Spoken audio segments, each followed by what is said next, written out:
हम इसकी कक्षा में हैं। सब जानकारी में होगी कि सामान्य अध्ययन के 9 खंड होते हैं, हिस्ट्री टू केमिस्ट्री तक, इतिहास, भूगोल, संविधान, अर्थशास्त्र, फिजिक्स, केमिस्ट्री, बायोलॉजी, करेंट और मिसलेनियस। करेंट और मिसलेनियस सैटरडे और संडे को चलता है, जो कल विविधा की कड़ी में शास्त्रीय नृत्य बताए गए थे, उसके सभी पक्षों के विषय में जानकारी दी गई थी। आप जिस स्तर की तैयारी करते हैं उससे ऊपर के स्तर पर बताया गया। गप बंद कर दीजिए। इसी कड़ी में हम लोग इस मुख्य धारा की कक्षा में इकोनॉमिक्स, अर्थशास्त्र देख रहे थे। बिल्कुल शून्य से हमने देखना आरंभ किया था कि इकोनॉमिक्स क्या है, भारतीय इकोनॉमिक्स की क्या, इकोनॉमी की क्या फीचर्स हैं, महत्वपूर्ण टर्मिनोलॉजी, नेशनल इनकम, बेरोजगारी, agriculture, industry, budget, taxation, international financial institutions, money market, capital market, और वहां से होते हुए हम पहुंच चुके थे बैंक में। बैंक के विषय में आपको बताया गया था कि बैंक एक यूरोपियन अवधारणा है। हालांकि प्राचीन काल में श्रेणी और मंदिर भी पैसों के लेन देन में महत्वपूर्ण भूमिका अदा किया। दक्षिण भारत में के इकोनॉमी में मंदिर की बड़ी भूमिका रही, उत्तर भारत में श्रेणी की भूमिका रही। एक ही व्यवसाय करने वाले सदस्यों का एक समूह होता था जिसे हम श्रेणी या गिल्ड कहते थे। ये गिल्ड की इकोनॉमिक रोल यही रहा कि बैंकिंग व्यवस्था के रूप में इसने काम किया। 18वीं सदी में भारत में भी आधुनिक बैंकिंग की नींव पड़ी, बैंक ऑफ हिंदुस्तान के रूप में। इसी कड़ी में मैंने यह भी बताया कि चूंकि भारत में 18वीं सदी में ब्रिटिश शासन की नींव पड़ रही थी पलासी और बक्सर के युद्ध के माध्यम से। रेगुलेटिंग एक्ट 1773 में आया, जिसको 1774 में लागू किया गया। उसी क्रम में विभिन्न प्रेसिडेंसी नगरों की स्थापना हुई, जिसमें कलकत्ता, मद्रास, बॉम्बे, और इन सभी जगह समय समय पे एक बैंक ने काम किया। Bank of Calcutta, bank of Madras, bank of Bombay. 1921 में उस तीनों बैंक को मिला दिया गया और नाम पड़ा इंपीरियल बैंक ऑफ इंडिया, जो आपकी परीक्षा में बराबर पूछा भी जाता है। यही imperial bank of India 1955 SBI राष्ट्रीयकरण के रूप में सामने आया। हालांकि बैंक के विकास में एक केंद्रीय बैंक की भूमिका रही, जिसकी मुख्य कक्षा आज है। RBI, reserve bank of India. Banking regulation act 2 था, एक 1934 में, एक 1949। बैंकिंग रेगुलेशन एक्ट 1934 के आलोक में हिल्टन यंग समिति की अनुशंसा पर एक सेंट्रल बैंक की स्थापना हुई, जिसे हम लोग आरबीआई कहते हैं, रिजर्व बैंक ऑफ इंडिया कहते हैं, और जिसके प्रधान गवर्नर कहे जाते हैं। आरबीआई की स्थापना हुई, इसके प्रधान गवर्नर, पहले गवर्नर ऑसबर्न स्मिथ, और स्वतंत्र भारत के पहले governor CD Deshmukh.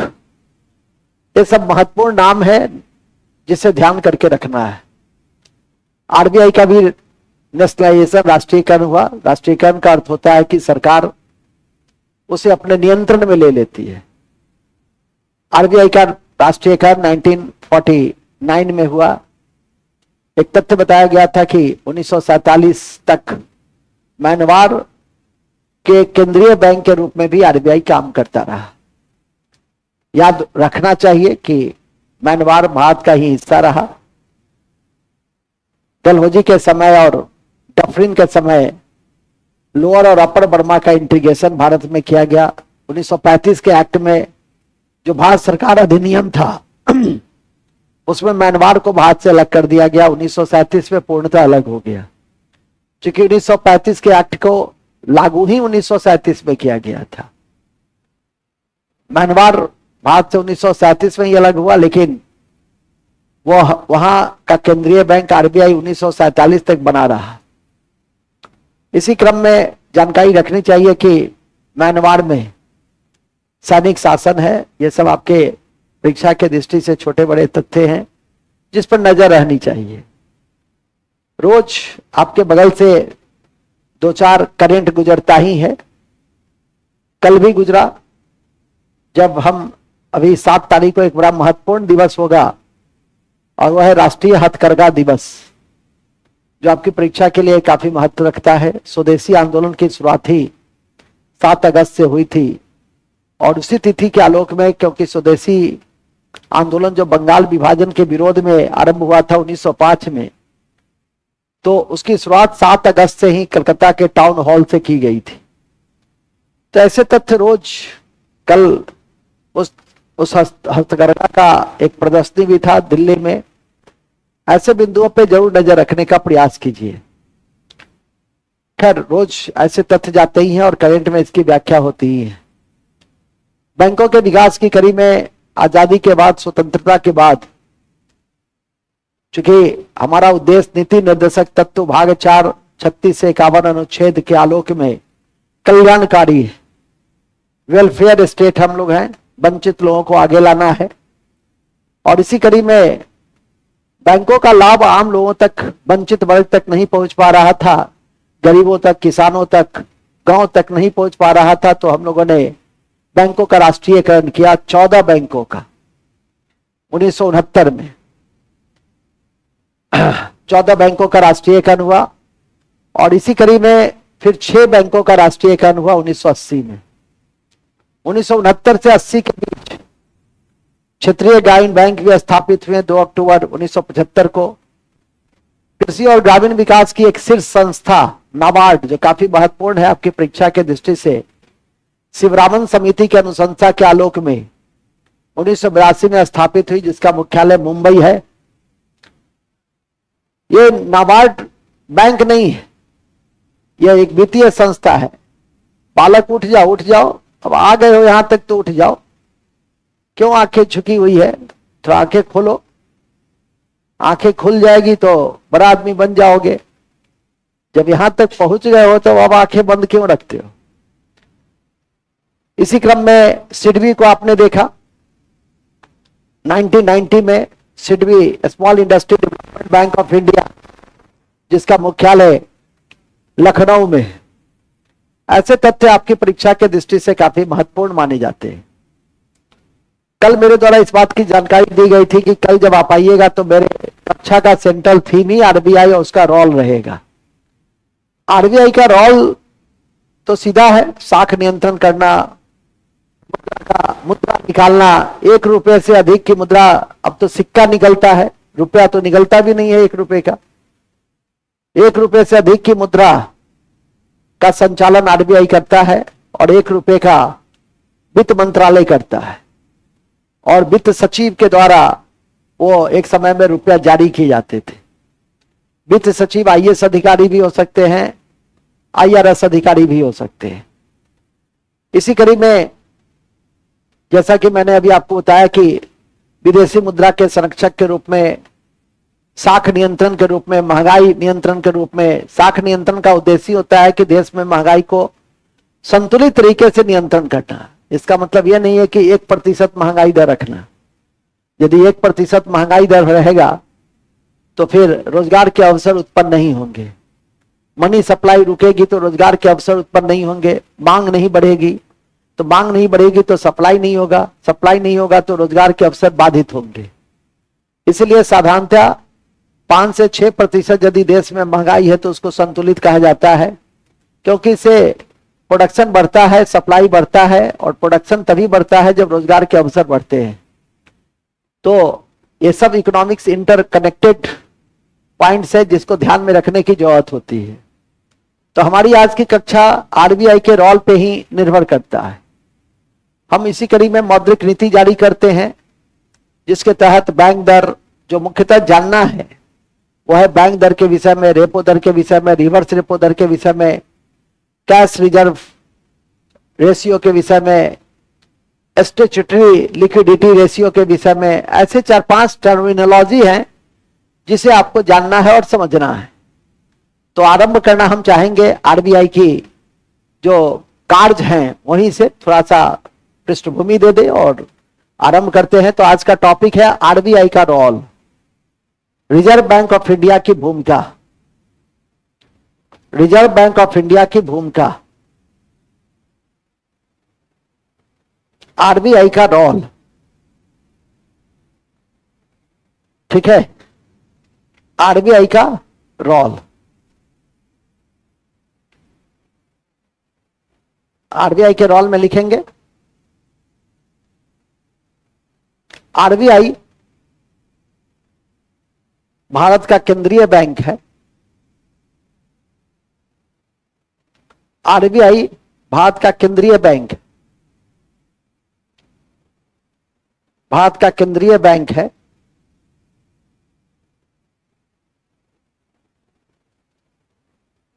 RBI Bharat का केंद्रीय बैंक है जिसकी स्थापना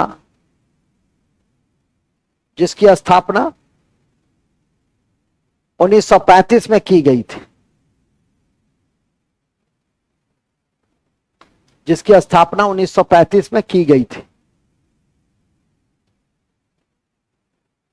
जिसकी स्थापना 1935 में की गई थी।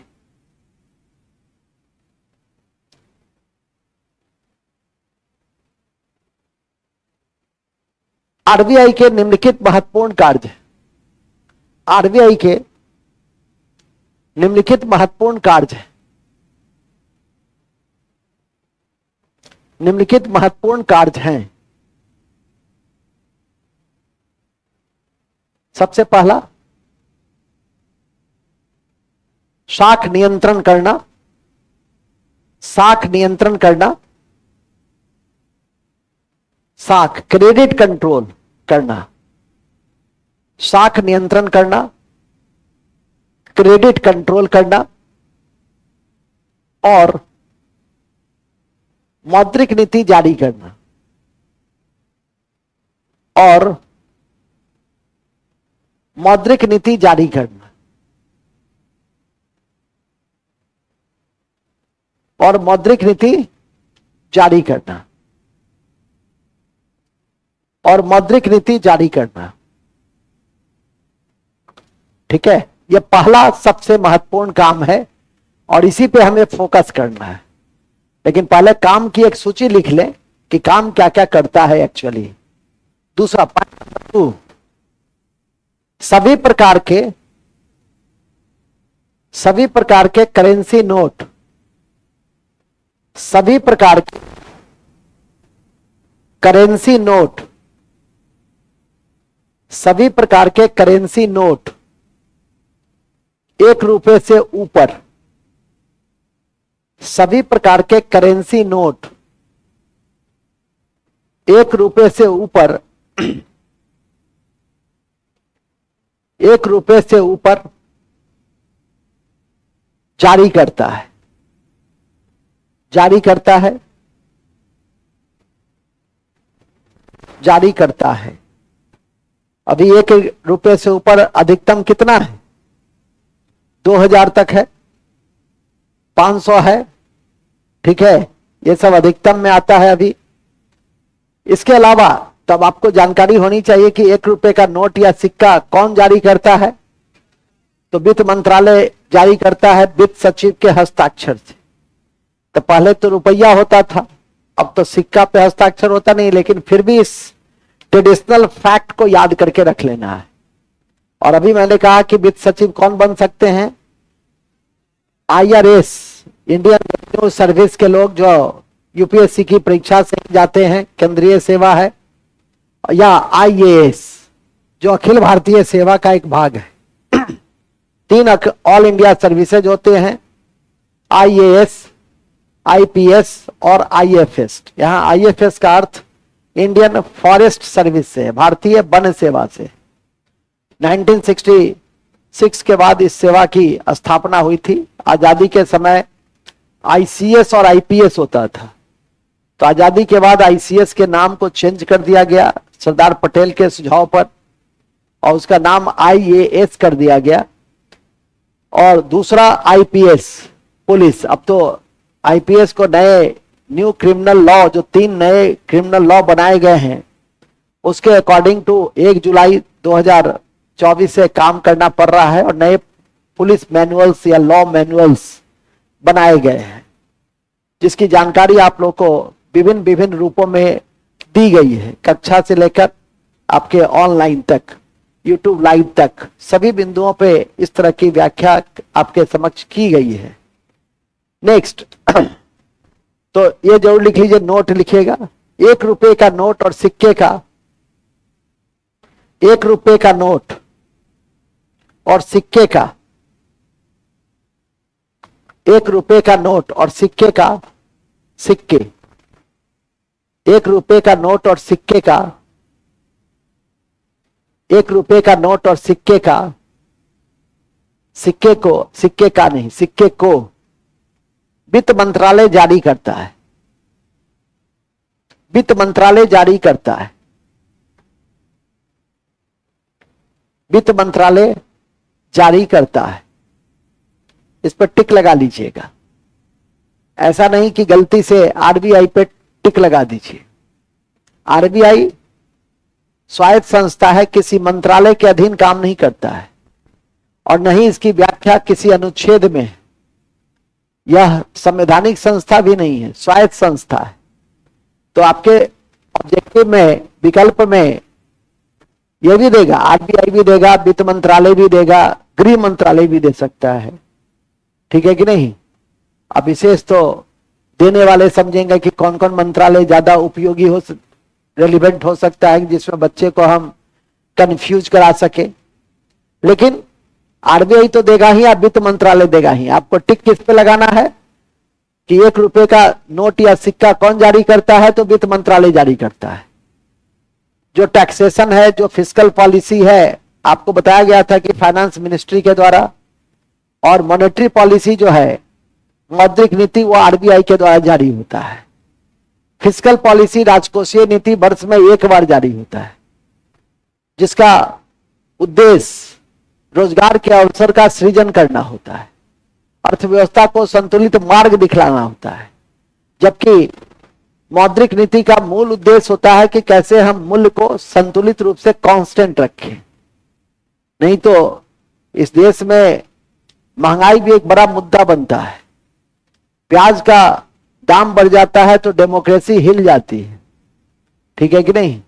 पेट्रोल का दाम बढ़ रहा है तो इसको मुद्दा बनाया जाता है। बिल्कुल सही भी है। तब जबकि किसी भी अड़ोसी पड़ोसी देशों की तुलना में हमारे यहाँ पेट्रोल के मूल्य सस्ता है। आप नेपाल चले जाएं, वहां पेट्रोल का मूल्य अधिक है। पाकिस्तान चले जाएं, वहां अधिक है। स्वाभाविक है कि सबसे ज्यादा आयात बिल आज भी हमें ऑयल, पेट्रोल का ही देना पड़ता है।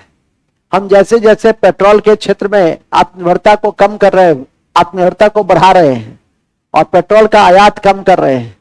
हम कई ऐसे इंडिजिनियस टेक्नोलॉजी के माध्यम से हम जो ग्रीन फ्यूल की निर्माण कर रहे हैं, बायो इथेनॉल का निर्माण कर रहे हैं, बायो इथेनॉल में हम पेट्रोल को मिला रहे हैं। ये सब क्या है? हम फेमा योजना के तहत इलेक्ट्रिक गाड़ी का विकास किए हैं। हम गैस गाड़ी, CNG बेस्ड गैस गाड़ी चला रहे हैं। ये क्या है? ये हमारी पेट्रोल पे जो बढ़ती हुई निर्भरता थी उसको कम करना है। विगत 1 दशक में आपने खुद महसूस किया होगा कि हमारे पास अब कई विकल्प हैं, जिसके माध्यम से हम अपने जो मोटर व्हीकल्स हैं उसको हम आगे बढ़ा सकते हैं। अभी भी, हालांकि अब तो स्कूटी वगैरह में भी और मोटरसाइकिल वगैरह में भी आपका वो आ गया है, इलेक्ट्रिक वाला नहीं, चार्ज्ड। ठीक है, उसकी कैपेसिटी उतनी ज्यादा नहीं होती है। विशेष तो चलाने वाले बताएंगे, हम तो बैठने वाले में से हैं। ठीक है कि नहीं? हमें तो पता भी नहीं है उसकी। हम इतना ही जानते हैं कि एक एक्सीलेटर होता है, सबसे पहले एक्सीलेटर, ब्रेक का क्लच। हम ABC जानते हैं, बेसिक जानते हैं, और उसके माध्यम से गाड़ी का संचालन किया जाता है। ABC कोड ही है, ABC, लेकिन आज तक मैंने चलाया नहीं है। ठीक है कि नहीं? यहां तक कि साइकिल भी चलाना मैं नहीं जानता हूं। आप जानते हैं, बड़ा खुश है, अच्छी बात है। नहीं, घर में किसी ने हमसे पूछा भी कि साइकिल भी नहीं जानते हैं। हम कहे बिल्कुल साइकिल नहीं जानते हैं, ठीक है कि नहीं। तो कैसे काम चल गया? हम कहे काम चल गया। दूसरे के मोटरसाइकिल पर बैठ के विद्यार्थी जीवन में दूसरे के मोटरसाइकिल पे पीछे बैठ के काम चल गया। पढ़ते ही थे इसीलिए कि जब पढ़ेंगे तो नवाब बनेंगे, और नवाब बनेंगे तो गाड़ी घोड़ा सरकार देगा, तो गाड़ी घोड़ा सरकार देगा तो ड्राइवर देगा ही। तो पढ़ते ही थे इसीलिए, ठीक है कि नहीं। तो चलाने की क्या क्या बढ़िया से गाड़ी में बैठते हैं, गाना सुनते हुए जाते हैं, ठीक है कि नहीं, सिनेमा देखते हुए जाते हैं, या मित्र हैं साथ में तो मित्रों के साथ बातचीत करते हुए जाते हैं और आगे बढ़ जाते हैं। कल तो आप लोग का भी मित्रता दिवस था, हैप्पी फ्रेंडशिप दिवस। पूरे विश्व में ही आजकल इस तरह के दिवस मनाए जाते हैं। मूल बिंदु पे आ जाइए, अब भुला गए थे, कोई बात नहीं। अगस्त महीने के पहले रविवार को मनाया जाता है। ये दोस्ती हम नहीं छोड़ेंगे, ठीक है। मूल बिंदु पे आ जाइए, दोस्ताना जिंदाबाद जैसे कई मैसेज हमारे पास भी आप लोग के माध्यम से पहुंचे थे। आप भी हमें दोस्त मानते हैं तो चलिए ठीक है, हम भी आपके दोस्त हैं, मित्रता स्वीकार हुई। Happy belated friendship day. खत्म हो गई ये कहानी भी। अब हम लोग कहां पे हैं? पॉइंट नंबर 3 में हैं, लिखेंगे पॉइंट नंबर 3। ओके, आरबीआई विनिमय दर को भी नियंत्रित करता है।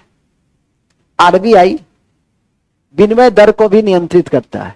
विनिमय दर, एक्सचेंज रेट को भी नियंत्रित करता है। एक्सचेंज रेट को भी नियंत्रित करता है। एक्सचेंज रेट को भी नियंत्रित करता है। जैसे डॉलर का कीमत कितना होना चाहिए, कितना होता है, ये सब क्या है? विनिमय दर के तहत है। नहीं, नेपाल में भारतीय रुपया का कीमत बढ़ जाता है। रुपए की शक्ति डिपेंड करती है आपके निर्यात पर। एक्सपोर्ट जितना बेहतर रहेगा, वैश्विक बाजार में आपका निर्यात की भागीदारी जितना अधिक बढ़ेगी, आपकी मुद्रा उतनी शक्तिशाली होती जाएगी। और जितना कम रहेगा उतना आपकी मुद्रा कमजोर स्थिति में होगी। लेकिन हाँ, हम नेपाल से बेहतर स्थिति में हैं। अपने सभी पड़ोसी देशों से हम बेहतर स्थिति में हैं, श्रीलंका को छोड़कर। श्रीलंका से हम ह्यूमन डेवलपमेंट इंडेक्स में ही पीछे हैं। हालांकि पिछले कल एक आंकड़े जारी किए गए विश्व आर्थिक मंच के द्वारा। विश्व आर्थिक मंच के द्वारा एक आंकड़ा जारी किया गया जिसका नाम है, उस सूचकांक का नाम है पर्यटन सूचकांक। नाम तो सुना ही होगा, पर्यटन सूचकांक। कल ही जारी किया गया। न्यूज देखोगे तब ना, नहीं देखोगे अपने पश्चाताप होगा। कंपटीशन का बाबू लेवल होता है, जब तक उस लेवल पे नहीं पहुंचोगे तब तक पीछे रहोगे। जैसे ही आप इस लेवल पे पहुंच गए, एक साथ 4 परीक्षा पास कर जाइएगा। जो परीक्षा दीजिएगा वो परीक्षा में आपका हो जाएगा। इसलिए यदि बात कही गई तो उसको देखो, ठीक है कि नहीं। और उस पर्यटन सूचकांक यह जो जारी होता है, यह विश्व आर्थिक मंच के द्वारा जारी होता है। विश्व आर्थिक मंच के द्वारा जारी किए जाते हैं। और यही मंच जो है यह क्रिस्टल पुरस्कार भी देता है। कौन सा पुरस्कार देता है? ये क्रिस्टल पुरस्कार। कभी कभी यह भी पुरस्कार पूछता है, जब शाहरुख खान जैसे महान व्यक्तित्व को दे दिए जाते हैं, ठीक है कि नहीं, माधुरी दीक्षित को दे दिया जाता है, या अभी लेटेस्ट हीरोइन सब कौन कौन है? लेटेस्ट हीरोइन में कौन कौन है? नहीं बताओ, कोई बात नहीं है, तुम लोग जानते होगे। तो अभी कोई 1 साल पहले लॉन्च हुई है नहीं कोई अभिनेत्री जिसके तुम लोग दीवाना हो गए? नहीं, ऐसी कोई अभिनेत्री नहीं है, सब पुरानी है। नहीं, औरों में कहा दम था। तब्बू, तब्बू तो बहुत पुरानी हीरोइन है, ठीक है कि नहीं। मूल बिंदु पे आ जाइए, क्रिस्टल पुरस्कार दिए जाते हैं। लेकिन इस हम तो है पर्यटन सूचकांक में, और पर्यटन सूचकांक में भारत 53 स्थान पे था पिछले साल, और इस साल हो गया है 39वें स्थान पर। इस साल किस स्थान पे पहुंच गया?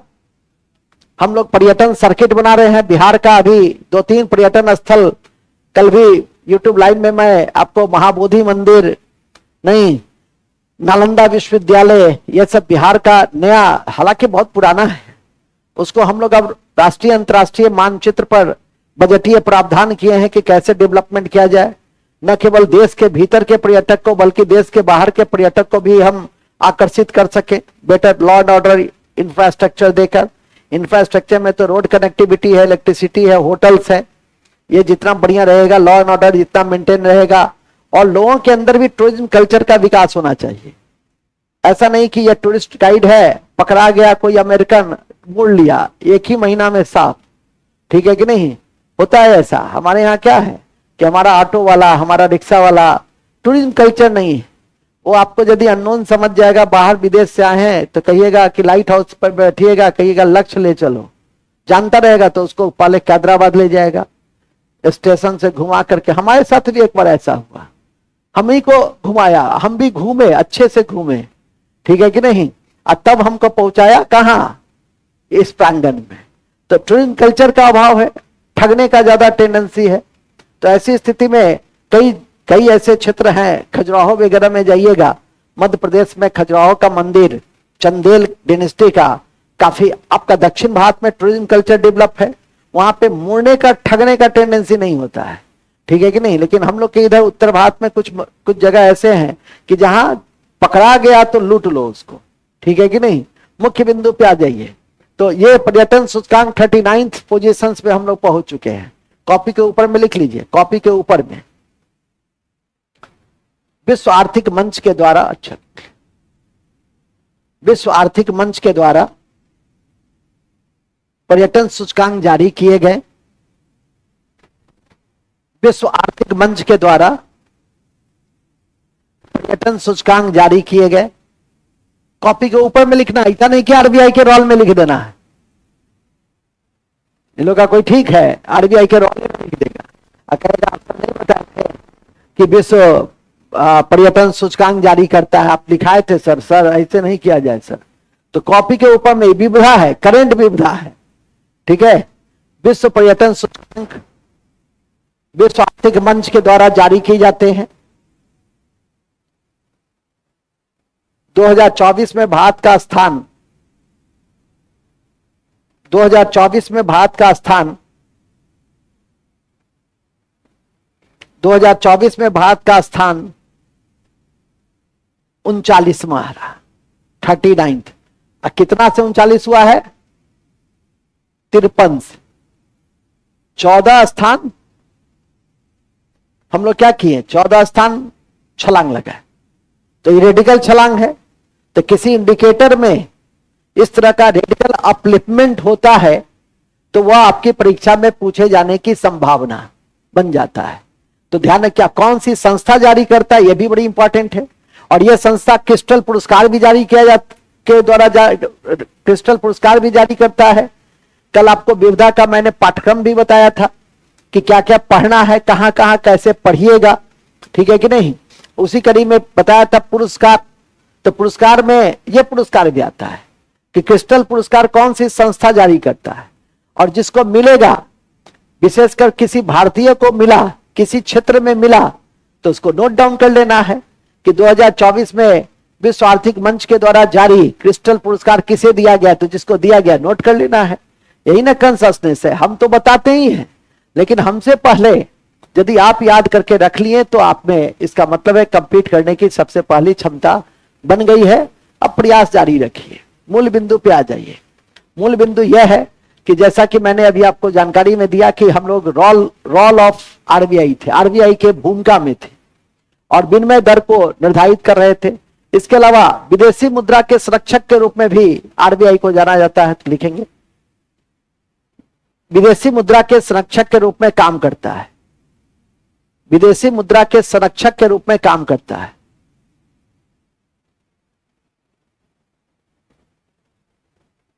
विदेशी मुद्रा के संरक्षक के रूप में काम करता है। विदेशी मुद्रा के संरक्षक के रूप में काम करता है। विदेशी मुद्रा के संरक्षक के रूप में काम करता है।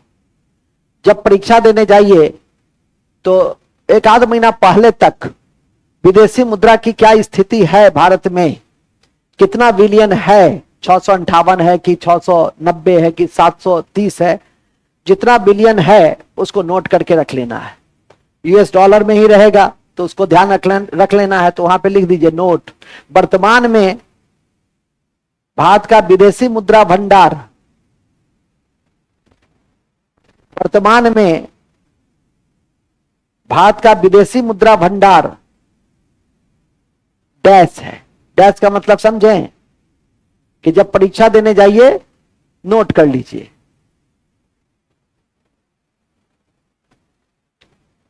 विदेशी मुद्रा भंडार डैश है। जब भी आरबीआई जारी करता है तो मैं भी आपको बता ही देता हूं, लेकिन हाँ एक खाका रहना चाहिए, ठीक है।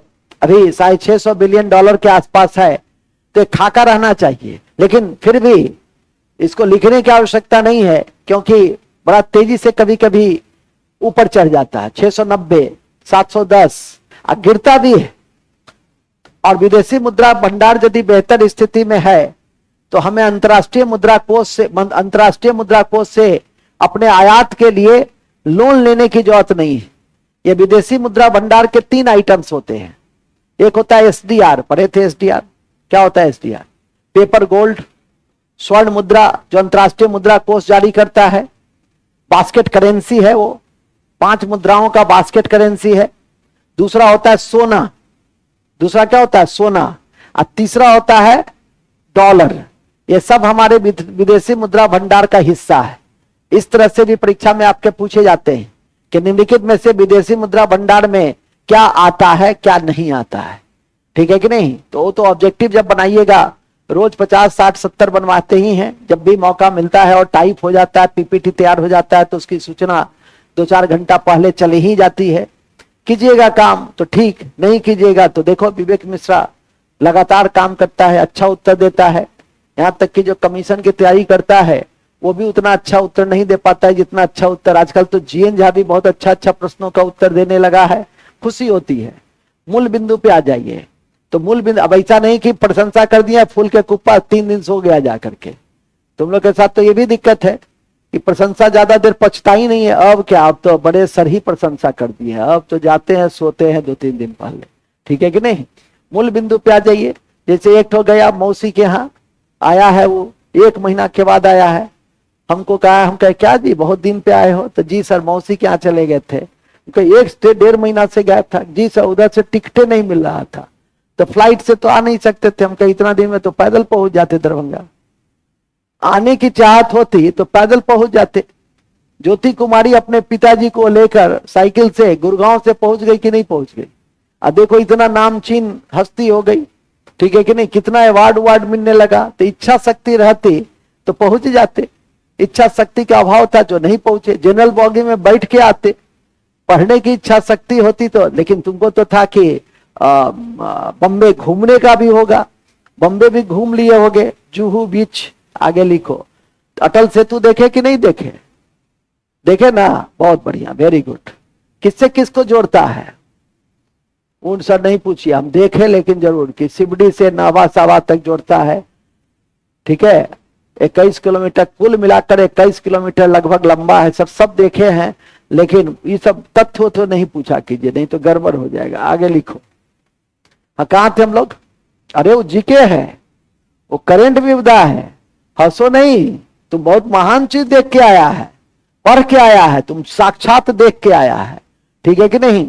तो ऐसा होता है। हमने अपनी पुत्री से पूछा कि बेटा उस स्कूल और इस स्कूल में क्या अंतर है तुम पाती हो?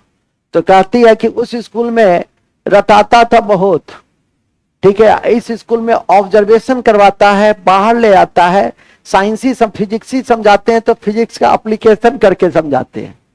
हाँ, हम कहे और थोड़ा सा एक्सप्लेन करो, तो सब एक्सप्लेन की। हमको थोड़ी सी हंसी भी आई कि ऐसा नहीं कि करंट क्या है तो झटका लगा के दिखाता होगा ठीक है कि नहीं।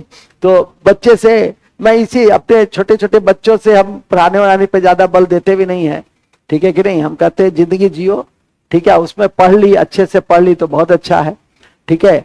तो लेकिन देखते हैं कि आईक्यू काफी डेवलप है। किसी भी चीज को यदि मैं ये कहता हूं कि इसको डिफाइन करो, इसको क्लियरफाई करो, इसको एक्सप्लेन करो, तो उसको एक्सप्लेन करती है। यही तो चाहिए, ठीक है कि नहीं।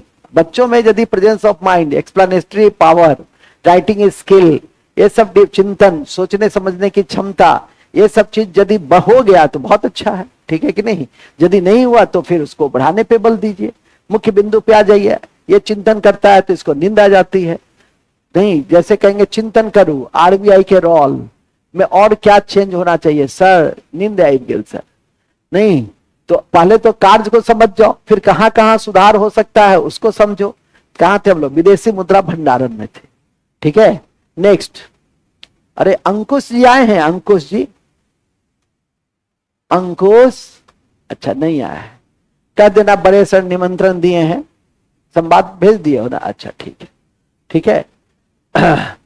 उस पूछेंगे कि कल क्यों नहीं आए थे, हम भी तो पूछेंगे, ठीक है, कि कल क्यों नहीं आई थी, जैसा हम भी पूछ लें, हमको भी जवाब चाहिए उसका, ठीक है। नेक्स्ट, आगे चलिए, कहां थे हम लोग? तुम लोग को किसी से डरने होने की जरूरत नहीं है, ठीक है। कहे ना तुम लोग को यदि कोई टोके तो पहले चार चप्पत लगाओ उसको, ठीक है। और उसके बाद यदि इतना करने में डरती हो तो ये कहो कि बरगाही के दिखाइयो तो रार के हमकी, अंदर से एकदम देखो। ऐसे ऐसे जो जरदगम लोग होते हैं ना, इसमें कुछ होगा ही, संस्कार विहीन लोग, ठीक है। तो ऐसे लोग कुछ रहेंगे, हर जगह मिलेंगे। अब तो तुम लोग घर से बाहर निकल गई हो, नौकरी में भी मिलेंगे, ठीक है कि नहीं, हर जगह मिलेंगे। इसलिए इन सब से बहुत ज्यादा घबराने की जरूरत नहीं है, ठीक है। और अपने अंदर की मजबूती को बना के रखिए तो ज्यादा स्ट्रेस कर रहेगा, ठीक है। लड़कियों में मैं कहता हूं, मेरी एक शिष्या मंजू सिंह, कल चर्चा भी मैंने किया था, सीडीपी, अब तो डीपीओ है, क्लास 1 ऑफिसर है। इसी तरह का कंप्लेन ऑफिस में लेके आई तो थर थर थर थर कांपते हुए, अच्छा अच्छा क्या हुआ, तो ऐसे ही रो मत, पहले आराम से रहो, ठीक है। नहीं तो कोई आएगा तो क्या कहेगा कि सर के सामने क्यों रो रही है, क्या हुआ, नहीं। उनके क्या नाम है तुम्हारा? तो कहती है सर आप नाम नहीं जानते हैं। हम कहे नहीं, पूछे हैं कि क्या नाम है तुम्हारा। नाम तुम्ही से हम पूछेंगे पहले, ठीक है। तो कहती रही सर आप नाम जानते हैं। हम कहे नहीं, तुम बोलोगे नहीं हम छोड़ेंगे नहीं, ठीक है। तो कहती है सर मंजू सिंह। हम कहे नाम चेंज कर लो, मंजू गीदड़ रख लो, सिंह लगा हुआ है। सिंह कहीं इतना डरता है जो तुम डर रही हो, गीदड़ रख लो, गीदड़। समझ गई, मेरे डायरेक्शन को समझ गई, फिर समझा के भेजे। जहां आई पीछे, और जहां किसी ने टोका बस साइकिल रोक किया, कहीं बरगाही के बस भाग गया, इतना ही काफी है। बात समझा? तुमको भी कह रहे हैं, आगे लिखो। मुकेश कुमार समझ गया ना, तुम भी रेडार पर है, ईडी के रेडार पर है। हाँ, ईडी आजकल हर जगह एक्टिव है, ध्यान रखो। नेक्स्ट, ये सब शिकायत छोटी मोटी मेरे पास ले, अपने से निपटा लो, ठीक है। हाँ, ऐसा भी नहीं कि नहीं लेके आओ, हाँ कहो, कोई संकोच की कोई बात नहीं है। यहाँ वहां ऊपर नीचे बीच में जहां हमको पकड़ लो वहां पे बता दो, ठीक है। हाँ, पहले पढ़ा लेने दो, अब ऐसा नहीं कि मुझे खराब हो जाए शुरू में, पहले कक्षा उच्छा समाप्त कर लो, इसके बाद बता दो। रोने होने की बात नहीं, ऐसी समस्या लड़कियों को, महिलाओं को हर जगह आती है, देश के क्या विदेश में भी आती है, समझे। आगे लिखो, आजकल ऐसे ऐसे पुरुषों को भी इस तरह की समस्या आती है, ऐसा नहीं है, ठीक है कि नहीं। ऐसी समस्या पुरुषों के साथ भी आती है, और 2002-3 में हमारे साथ भी आई थी, ठीक है कि नहीं। तो हम उस समस्या से निपटारा किए, सब अपनी अपनी समस्या से निपटारा करता है। आजकल होता है पुरुष को भी समस्या होती है, ठीक है कि नहीं। तो ऐसा नहीं है कि लड़कियों को ही समस्या होती है, आजकल पुरुषों को भी समस्या होती है। तो उसको समस्या हो तो सर आपसे तब कहां मिलेंगे, तुम लोग हमसे कहां मिलेगा, तुम लोग तो कहीं भी मिल सकता है। तुम लोग तो गाड़ी में हम चढ़ते रहेंगे, गाड़ी में बैठ जाएगा, कहेगा कि सर समस्या बताना है, ठीक है कि नहीं। लेकिन हम कहेंगे तुमको कि क्या हो, पुरुष हो कि महिला हो, पहले बताओ। तो सर आप नहीं जानते हैं क्या? हमको नहीं जानते हैं, हमको तो लगता है तुम ट्रांसजेंडर है। पुरुष अपनी समस्या का समाधान अपने करता है, आशा समझ गए होगे। देखो सबको मनोबल दे दिए, आगे लिखो।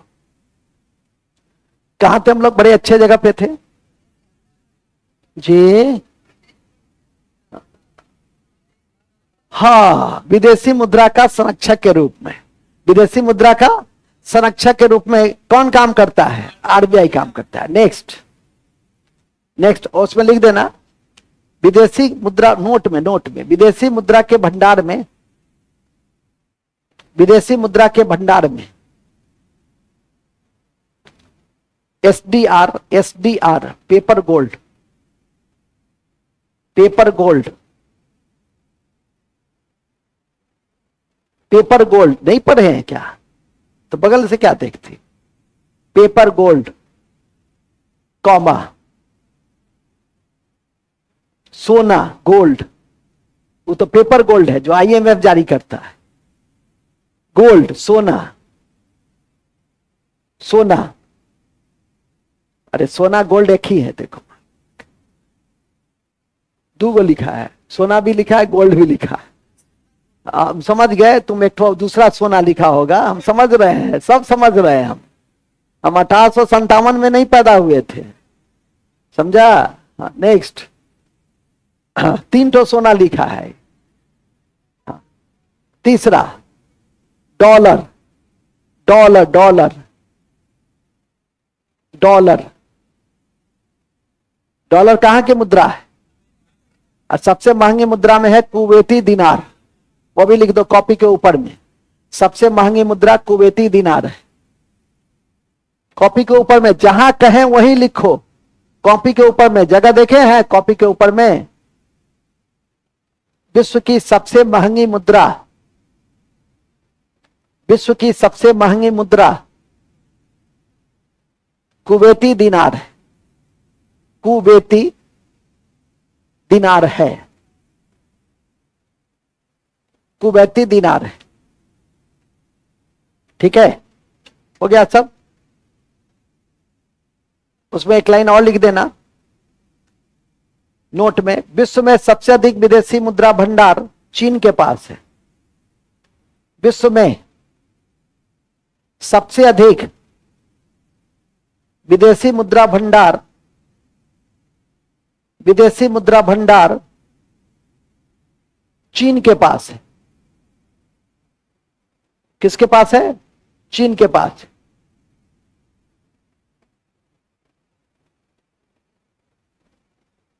और याद रखना, सुन लो, फिर जब जारी करे तो आप लोग को कहां बता देते हैं करंट में कि चीन बदल गया, जापान हो गया। यदि सेकेंड पोजीशन पे जापान है, हालांकि चीन और जापान में बहुत गैप, तो अगले 5-10 सालों तक मुझे नहीं लगता है कि, जैसे इंडिया का 650 के आसपास बिलियन डॉलर रहता है, तो अचानक से 1200 बिलियन डॉलर नहीं ना हो जाएगा। अभी मैंने क्या कहा, चेंज होगा तो 10-20 बिलियन डॉलर ऊपर नीचे रहेगा। पहले यदि आज से 10 साल पहले का होता तो कहते कि लिख लो इतना ही रहेगा, इसी के आसपास टिक लगा देना। लेकिन आजकल की परीक्षा में क्या हो गया, आंकड़ा भी एकदम एक्यूरेट याद रहना चाहिए। आंकड़ा में भी 9-6 हुआ तो आपका क्वेश्चन गलत हो जाए, आंसर उसका क्या हो जाएगा, गलत हो जाएगा। इसीलिए कहते हैं कि थोड़ा सा, और इकोनॉमिक्स में ऐसे भी थोड़ी एक्यूरेसी होनी चाहिए। कल भी बता रहे थे हम कि टैक्सेशन होता है, और 2024-25 में कर राजस्व 26.2 लाख करोड़ है। हालांकि हमने कहा कि हुंडा हुंडी याद कीजिए 26 लाख, लेकिन 26 लिखाते समय मैंने लिखाया 26.2 लाख, क्योंकि परीक्षा में दे दिया और थोड़ा सा के लिए आप गड़बड़ करके आ गए। और ऐसे क्वेश्चंस पूछे भी जाते हैं। सबसे अधिक कर राजस्व आयकर से होता है, इनकम टैक्स से होता है, जिसकी शुरुआत विल्सन ने किया था। ठीक है, बदलते समय में जो प्रत्यक्ष कर सुधार संहिता लागू किए गए, उस आलोक में परिणाम यह आया कि आयकर का दायरा बढ़ गया। ठीक है, आयकर का दायरा बढ़ाने के लिए विगत 10 साल में कई स्तरों पे व्यापक प्रयास किए गए हैं। फिलहाल हम लोग लास्ट में आरबीआई के रोल को देखेंगे, और आरबीआई का एक रोल यह भी है कि इन्फ्लेशन को कंट्रोल करो। इन्फ्लेशन क्या होता है, मुद्रास्फीति क्या होता है, महंगाई क्या होता है, तीनों एक ही चीज है। मुद्रा के मूल्य में कमी, अब वस्तु का मूल्य जब बढ़ जाता है तो उसे हम क्या कहते हैं, मुद्रास्फीति कहते हैं। मुद्रा के मूल्य में कमी और वस्तु का मूल्य जब बढ़ जाता है तो हम क्या कहते हैं, पहले 100 रुपया का सब्जी, तुमको एक झोला सब्जी आता था, 100 रुपया मतलब भोज हो जाता था। आज 100 रुपया में 1 किलो कद्दू मिलेगा, या एक तो इतना बड़ा कद्दू मिलेगा 100 रुपया में। नहीं ठीक है, 30 रुपया मिल रहा है, हमको पता है, लेकिन सही समय में, छठ के समय में वही कद्दू जिसमें प्रकृति की पूजा की जाती है, तो वही कद्दू का दाम क्या हो जाएगा, स्वाभाविक है। तो कहने का अर्थ है कि मुद्रा के मूल्य में कमी, वस्तु के मूल्य में वृद्धि, विशेष इन्फ्लेशन के अलग कक्षा में उस सब बिंदुओं पर आपकी परिचर्चा होगी ही कि इन्फ्लेशन क्या है, इन्फ्लेशन का डायमेंशन क्या क्या होता है, कैसे मेजरमेंट्स होता है, WPI क्या होता है, CPI क्या होता है, इन्फ्लेशन का इम्पैक्ट कैसे पड़ता है, इन्फ्लेशन बढ़ता क्यों है, ठीक है, इसमें RBI का क्या रोल होता है। तो ये सारी चीजें हम इन्फ्लेशन की कक्षा में आपको बताएंगे, या कुछ बातें तो यहां पर भी बताएंगे, क्योंकि रोल ही RBI का क्या है, मुद्रा, एक रोल यह भी है कि मुद्रास्फीति का नियंत्रण करना, तो लिखेंगे मुद्रास्फीति या इन्फ्लेशन का नियंत्रण करना, मुद्रास्फीति या इन्फ्लेशन का, इन्फ्लेशन का नियंत्रण करना, इन्फ्लेशन का नियंत्रण करना इसके उद्देश्य।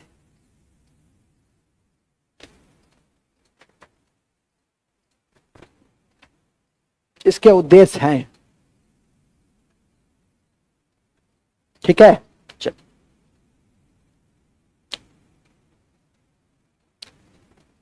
देखिए लाइन ये भी नोट में लिख देना कि भारत में 1 अप्रैल 1957 ईस्वी से, नोट में लिख देना, भारत में 1 अप्रैल 1957 ईस्वी से मुद्रा में दशमलव प्रणाली लागू है। मुद्रा में दशमलव प्रणाली लागू है। मुद्रा में दशमलव प्रणाली लागू है। 100 पैसा बराबर दशमलव प्रणाली क्या, 100 पैसा बराबर 1 रुपया। ये दशमलव प्रणाली की ही देन है कि हम मानक में इसको सर्टिफिकेशन देते हैं कि 100 पैसे बराबर और 100 रुपया बराबर, मतलब एक को 1 रुपया, तो 1 रुपया कितने पैसे के बराबर है। अब तो पैसा ही खत्म हो गया। अब हमने क्या किया, पैसा 4 आने 8 आने 12 आने नहीं होते थे, 4 आने और 8 आने होते थे। शायद तुम लोगों ने देखा भी होगा बचपन में। अब तो कई वर्षों से वो लुप्त हो गया। एक समय तक मैं बताता भी था कि 4 आना कब लुप्त हुआ, लेकिन अब उसका कोई औचित्य रहा नहीं। अब आइए मूल बिंदु, ये तो हुआ बैंक RBI का रोल। RBI के रोल के कड़ी में हम लोग का मूल कक्षा है मौद्रिक नीति का उपकरण। और मौद्रिक नीति के उपकरण के कड़ी में फिलहाल तो साख नियंत्रण देखेंगे। और साख नियंत्रण के 2 भाग होते हैं, एक मात्रात्मक, दूसरा गुणात्मक।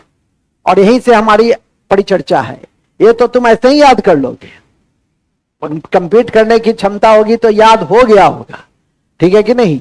लेकिन ये आपके लिए ज्यादा अनिवार्य होता है। यहां पे मास्टर का रोल होता है, ठीक है, मार्गदर्शक की भूमिका होती है, ठीक है। हाँ की, हाँ हम तो तैयार छी, हम तो 5 बजे तैयार हो गए। हाँ हाँ हाँ तैयार भ गेलो। हाँ ठीक ठीक छै, आओ जल्दी। ठीक ठीक आओ, ओके। कहाँ थे हम लोग? हम लोग थे साख नियंत्रण, लिखिएगा। RBI, पैराग्राफ चेंज कीजिए, अब डिटेल पढ़िए थोड़ा सा। RBI साख नियंत्रण की कड़ी में, साख नियंत्रण की कड़ी में, साख नियंत्रण की कड़ी में 2 विधि अपनाता है। 2 विधि अपनाता है। साख नियंत्रण की कड़ी में 2 विधि अपनाता है। 2 विधि अपनाता है। पहला पहला पहला विधि क्या है भाई? बैंक दर। देखो पहले इंपॉर्टेंट सब लिख लो। बैंक दर नहीं, रुको रुको रुको, 2 विधि है ना। तो पहला है मात्रात्मक, तब उसके बाद लिखेंगे मात्रात्मक। मात्रात्मक क्वांटिटी, मात्रात्मक या परिमाणात्मक, अंग्रेजी में कहते हैं क्वांटिटी बेस्ड। मात्रा का क्या होता है? क्वांटिटी। और दूसरा है गुणात्मक। पहले तो ये लिखेंगे, दो विधि अपनाता है, तो मात्रात्मक और गुणात्मक। मात्रात्मक और गुणात्मक, ठीक है। देखो, आरबीआई बैंक दर निर्धारित करती है, यह मात्रात्मक नियंत्रण है। और आरबीआई विभेदात्मक ब्याज दर निर्धारित करता है, डिफरेंशिएट इंटरेस्ट रेट निर्धारित करता है, तो यह क्वांटिटी कंट्रोल है। ये दोनों में क्या अंतर है सुन लो। बैंक दर जब बैंक में ज्यादा रहेगा तो आरबीआई यदि ज्यादा फिक्स करके देगा तो हमारा जो पब्लिक सेक्टर का बैंक है वो ग्राहकों से 1-2% ज्यादा लेगा, क्योंकि वो तो आरबीआई से पैसा लेता है। तो स्वाभाविक है कि मनी सप्लाई क्या होगा? कम होगा। और आरबीआई अपने बैंक दर, आरबीआई का बैंक दर क्या हुआ? ब्याज दर, ठीक है कि नहीं। आरबीआई का बैंक दर यदि कम रहेगा तो भी कम इंटरेस्ट पे बैंक को देगा, तो बैंक भी कम इंटरेस्ट पे ग्राहकों को देगा, तो मनी सप्लाई क्या होगा? ज्यादा होगा। अब मनी सप्लाई जब ज्यादा रहेगा, मार्केट में ज्यादा पैसा आएगा, तो इन्फ्लेशन होगा कि नहीं होगा? इन्फ्लेशन होगा, क्योंकि आपके पास ज्यादा पैसा आ जाएगा तो स्वाभाविक है कि वस्तु के मूल्य क्या हो जाएंगे? बढ़ जाएंगे। यही पूरा इकोनॉमिक्स काम करता है। और आप कहिए कि सर ये डिफरेंशिएट इंटरेस्ट रेट क्या है? डिफरेंशिएट इंटरेस्ट रेट होता है कि आप अभी ऑफिसर हो गए तो आपको मिलेगा पर्सनल लोन 12% पर, लेकिन किसानों को हम देते हैं 1% पर, विद्यार्थी को देते हैं 2% पर, गरीब को हम मुफ्त में देते हैं। तो ये क्या है कि जो वंचित वर्ग है, जो नीडी सेक्शन है, उसको कम ब्याज दर पे देते हैं, और जो सक्षम वर्ग है उसको हम अधिक ब्याज दर पर देते हैं। इनकम टैक्स भारत में अधिकतम 30% है, कम है। विदेशों में, अमेरिका में 40 से 45% है। अब फिर भी हमारे यहां हल्ला है कि सरकार इनकम टैक्स बहुत लेता है। अरे जो इनकम करता है उसी से ना लेता है, जो इनकम करता है तुमसे तो नहीं ना लेता है, जो पैसा कमाता है उसी से ना लिया जाता है। सरकार फिर चलेगी कैसे? इंफ्रास्ट्रक्चर डेवलपमेंट होगा कैसे? जब करदाता कर ही नहीं देंगे तो फिर होगा कैसे? स्वाभाविक है। मूल बिंदु पे आ जाइए। इसी कड़ी में जैसा कि मैंने आपसे कहा कि ये जो डिफरेंशिएट इंटरेस्ट रेट है, ये प्राथमिकता के आधार पे हम तय करते हैं, ठीक है कि नहीं। जिसको नीड है उसको कम ब्याज दर, जिसको नीड मतलब अब रुपए की नीड नहीं है, उसको क्वालिटी ऑफ लाइफ की नीड है। तुम नौकरी कर लोगे तो तुम्हारा क्वालिटी ऑफ लाइफ चेंज हो जाएगा। अभी क्या है, एक चौकी पे भी सो जाते होगे, नौकरी करोगे चौकी से काम चलेगा? पलंग लाओगे, पलंग। अब पलंग भी वैरायटी का, पहले 2 दिन मार्केट सर्वे करोगे। नहीं, अभी छुटका मोबाइल से भी काम चल जाता होगा। छुटका मोबाइल से नहीं काम चल जाता है सबसे अच्छा मोबाइल होता है ये। आज भी देखो, छुटका मोबाइल से 1000 रुपए का मोबाइल से भी काम चल जाता होगा। ये और बात है कि तुम लोग के पास ऐसा नहीं होगा, तुम लोग के पास बड़ा वैरायटी का होगा, ठीक है कि नहीं। लेकिन आपको मैं बता दूं कि जैसे ही नौकरी मिलेगी तो आपका थोड़ा सा ये हो जाएगा, ये जो हो जाएगा तो तुम्हारा मोबाइल 50,000 का हो जाएगा। अभी 1000 का है, 50,000 का हो गया। तो अब स्वाभाविक है कि तुम लोन लेने जाओगे तो तुम्हारा इंटरेस्ट रेट थोड़ा सा ज्यादा होना ही चाहिए, ठीक है कि नहीं। तो इसी को कहते हैं डिफरेंशिएट इंटरेस्ट रेट, विभेदात्मक ब्याज दर। इसको क्वालिटी कंट्रोल आरबीआई का कहते हैं। और बैंक दर से लेकर रेपो दर, रिवर्स रेपो दर, सीआरआर, एसएलआर, ये सब टूल्स है मात्रात्मक का। तो लिख लिया ना, 2 भाग में बटे हुए हैं। पहला क्या है, दूसरा क्या है? अब लिखेंगे मात्रात्मक के तहत, मात्रात्मक के तहत, मात्रात्मक के तहत बैंक दर, देखो ना, बैंक दर पहला, बैंक दर, रेपो दर, वर्टिकल लिख दो ना।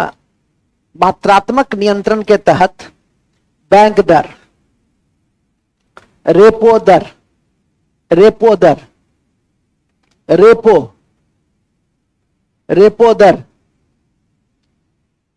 रिवर्स रेपो दर, रिवर्स रेपो दर, रिवर्स रेपो दर, CRR, CRR, CRR cash reserve ratio, आज इतना ही जानो ना। CRR cash reserve ratio, railway की परीक्षा देने जाओगे तो इसका फुल फॉर्म यही पूछेगा, ठीक है कि नहीं, कि CRR का फुल फॉर्म क्या है, SLR का फुल फॉर्म क्या है, स्टैट्यूटरी लिक्विडिटी रेशियो, हिंदी में कहते हैं सांविधिक तरलता अनुपात। क्लियर, लिख दीजिए, लिखे रिवर्स रेपो दर, CRR लिखे, ठीक है। चौथा लिखे SLR, SLR, SLR स्टैट्यूटरी सांविधिक, सांविधिक,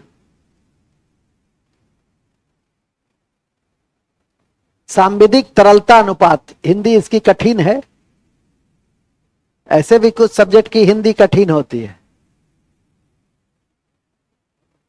सांविधिक तरलता अनुपात अंग्रेजी में है statutory liquidity ratio, statutory liquidity ratio, statutory liquidity ratio, ठीक है। इसके बाद है open market operation, OMO, open market operation, open market operation, open market operation. अब तो एक और पहले पद्धति थी मनमोहन सिंह के जब प्रधानमंत्री थे, तो MSF मार्जिनल स्टैंडर्ड फैसिलिटी, अब समाप्त हो गया है, लेकिन यह term important, MSF marginal standard facility, marginal standard facility, marginal standard facility, marginal standard facility, ठीक है। तो आपसे पूछेगा कि निम्नलिखित में से RBI का मात्रात्मक साख नियंत्रण का हिस्सा नहीं है, पहले यही क्वेश्चन नहीं आएगा तुम्हारा, इतना भी समझ गए तो बात खत्म है। A CRR, 2 SLR, 3 differentiate interest rate, 4 marginal standard facility. क्या मारोगे, वो तो आज ना, ठीक है कि नहीं, आशा है समझ गए होगे। तो पहले तो यह बता दो कि मात्रात्मक क्रेडिट कंट्रोल मतलब मात्रात्मक साख नियंत्रण का हिस्सा कौन कौन है। 1 बैंक दर, 2 3 4 5 6 7, OMO से काम नहीं चलेगा, ओपन मार्केट ऑपरेशन, ठीक है, पूरा बोलो OMO ओपन मार्केट, और 8 भी है, खत्म। ये तुम्हारा क्या है, ये मात्रात्मक नियंत्रण है, ठीक है कि नहीं।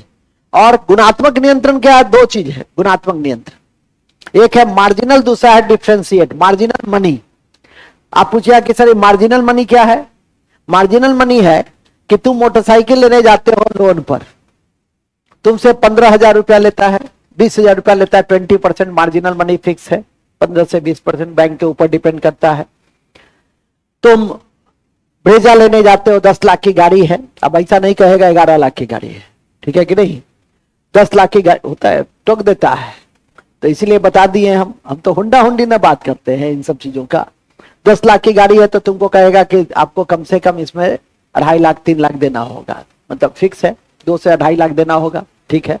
ये जो 2 से 2.5 लाख आपको देना होगा, तुमको लगेगा कि हम तो गए हैं लोन लेने, हम ही से लोन ले रहा है, तुमसे लोन नहीं ले रहा है, वो मार्जिनल मनी है, और ये देखता है आपकी क्षमता को कि आप जब इस मार्जिनल मनी को जमा नहीं कर सकते हैं तो तुम मेरा मूलधन या इंटरेस्ट के साथ कैसे दोगे। मैंने हम कौन, बैंक। आप जब मार्जिनल मनी नहीं दे सकते हैं तो आप लोन के, आप उस लोन को सधाइएगा कैसे, वो ग्राहक की क्षमता को दिखाता है। आसान समझ गए होगे। तो इसको कहते हैं गुणात्मक कंट्रोल, इसको क्या कहते हैं, गुणात्मक कंट्रोल, ठीक है कि नहीं, कि मार्जिनल मनी के माध्यम से वो गुणात्मक कंट्रोल करता है। ओके, क्लियर हुआ। तो लिख देंगे गुणात्मक नियंत्रण के भी 2 भाग हैं, गुणात्मक नियंत्रण के भी 2 भाग हैं।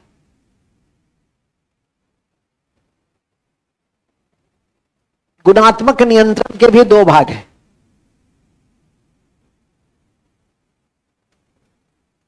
गुणात्मक नियंत्रण के दो भाग हैं। पहला है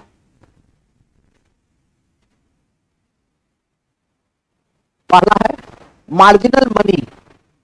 marginal money, marginal money, marginal money लिख दें,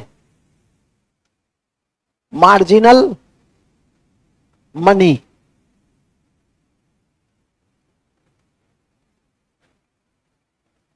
मार्जिनल मनी, ठीक है, मार्जिनल मनी। और दूसरा है विभेदात्मक ब्याज दर। विभेदात्मक, विभेदात्मक ब्याज दर अंग्रेजी में कहते हैं differentiate interest rate. Differentiate interest rate, differentiate interest rate, विभेदात्मक ब्याज दर या डिफरेंशिएट इंटरेस्ट रेट। अब सुन लीजिए, यही आपका जो कुल मिला के 8 से 10 टूल्स है वो क्रेडिट कंट्रोल करता है। उसका माइक्रो एनालिसिस आपने किया दो भागों में, एक मात्रात्मक और दूसरा गुणात्मक। साधारणतः परीक्षा में, आपकी परीक्षा में जो मात्रात्मक नियंत्रण है, बैंक दर, रेपो दर, रिवर्स रेपो दर, वहां कभी कभी पूछ लेता है। कोई फाइनेंशियल इंस्टीट्यूशन की परीक्षा देने गए, LIC का, AAO का, ठीक है कि नहीं, AAO का पद LIC में अच्छा माना जाता है, ठीक है। ADO भी ठीक है, असिस्टेंट डेवलपमेंट ऑफिसर का भी ठीक है, समय समय पे निकलता रहता है। मूल में आ जाइए, विगत कुछ वर्षों से नहीं निकला है, निकट भविष्य में निकलेगा, तो सब तो अपने स्तर से भी एडवर्टाइजमेंट देखते रहिए। हम भी आपके व्हाट्सएप ग्रुप में भेजते रहते हैं, जब भी कुछ ऐसा मास वैकेंसी निकलता है, 10,000, 15,000, 5,000 तो देखते होंगे कि मैं भी भेज देता हूं। विशेष तो आप अपने ही जानकारी रखते ही हैं। एक मिनट, हाँ हेलो, हाँ की, हाँ निकल जाओ ना, मैंने शर्मा डायग्नोस्टिक आओ ना, शर्मा डायग्नोस्टिक। अच्छा ओहिठाम पहुंच गेलो, हाँ हाँ आबै छै, पिंटू आबि रहल छै 2 मिनट में, 5 मिनट इंतजार कर लिए, ठीक छै, आबै छै तुरंत।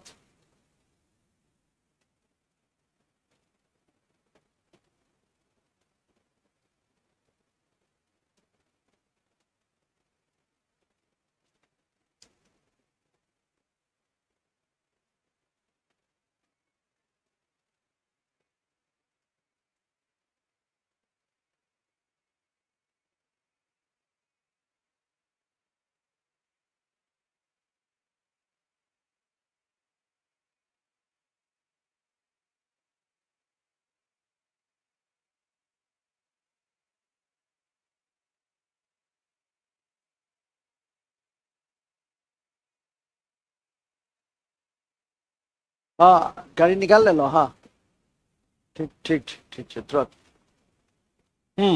तो हम लोग कहाँ पे हैं? हम लोग RBI के रोल में। तो आप लोगों ने मात्रात्मक देखा सबसे पहले, तो मात्रात्मक क्या क्या देखा? मात्रात्मक देखा बैंक दर, रेपो दर, रिवर्स रेपो दर, cash reserve ratio, statutory liquidity ratio, open market operation, marginal standard facility, ठीक है। तो पहले तो इसको आज याद कर लीजिएगा। और दूसरा पार्ट है क्वालिटी कंट्रोल, गुणात्मक नियंत्रण। उसमें क्या देखा? तो मार्जिनल मनी देखा। दूसरा क्या देखा? डिफरेंशिएट विभेदात्मक ब्याज दर को आपने देखा। आज आप याद करके रखिए, अगले दिन जब मेरी कक्षा पुनः होगी तो इन सब का एक्सप्लेनेशन होगा और फिर हम आगे बढ़ेंगे। ऐसे भी एक कक्षा आपको बैंक में और लगेगी, क्योंकि बैंक टेक्नोलॉजी से भी जुड़ा हुआ है, ठीक है कि नहीं। और बैंक में कई समिति वगैरह सुधार के जो उपाय दिए उन सबको भी आपने देखना है। अब बैंक का स्वरूप भी चेंज हो गया, अब भुगतान बैंक हो गया, ठीक है, UPI आ गया। तो ये सबको भला कैसे छोड़ देंगे? तो जो भी नवीनतम अवधारणा बैंक सिस्टम में डेवलप हुआ है उन सबके लिए ऐसे भी एक कक्षा की अनिवार्यता थी, जो अगले सत्र में हम लोग यहां पर उपस्थित होकर प्राप्त करेंगे। तब तक के लिए जय हिंद, जय भारत। 5 मिनट का ब्रेक है, अपने अपने कक्षा के रूटीन के अनुसार आप लोग उसे आगे